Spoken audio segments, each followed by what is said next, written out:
We provide you the platform to turn your dreams into reality.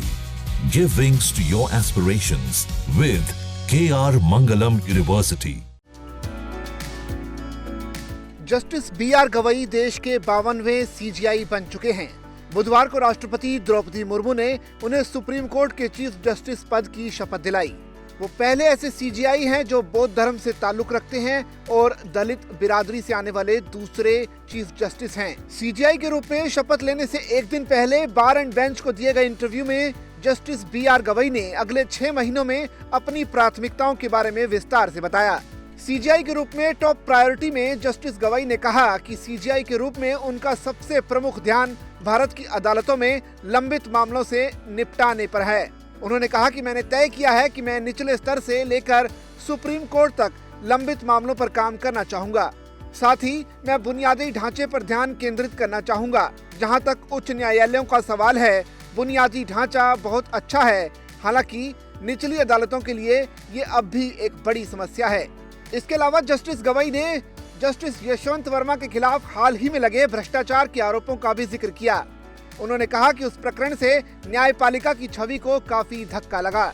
इस मुद्दे पर न्यायमूर्ति गवई ने कहा कि न्यायपालिका की विश्वसनीयता को बनाए रखना होगा। आपको हर जगह काली भेड़ें मिलेंगी। यहाँ अगर आप ऐसे न्यायाधीशों के प्रतिशत पर विचार करते हैं तो हमारे पास लगभग 900 न्यायाधीश हैं, तो हम बहुत कम नगण्य संख्या की बात कर रहे हैं। हालांकि उस संख्या को भी बर्दाश्त नहीं किया जा सकता, क्योंकि लोग अंतिम उपाय के रूप में अदालत के पास जाते हैं। उन्हें हम पर भरोसा है। जब किसी व्यक्ति को न्यायाधीश के रूप में नियुक्त किया जाता है तो वो बहुत ईमानदार होगा, लेकिन बाद में ये बदल भी सकता है।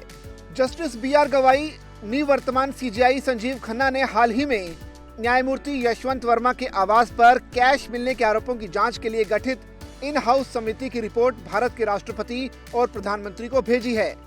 इन हाउस समिति द्वारा प्रस्तुत रिपोर्ट में न्यायमूर्ति वर्मा को दोषी ठहराया गया था। हालांकि इसे सार्वजनिक नहीं किया गया है, जिससे पारदर्शिता पर चिंताएं बढ़ गई हैं।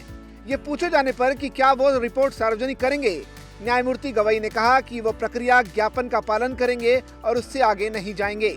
केंद्र सरकार कॉलेजियम द्वारा अनुशंसित कुछ न्यायिक नियुक्तियों को संसाधित करने में अपने कदम पीछे खींच रही है। हाल के दिनों में इस तरह की देरी के लिए सुप्रीम कोर्ट ने भी केंद्र की खिंचाई की है। जस्टिस गवई ने संकेत दिया कि वो इन नियुक्तियों को जल्द से जल्द मंजूरी दिलाने के लिए सरकार के साथ मिलकर काम करने की कोशिश करेंगे।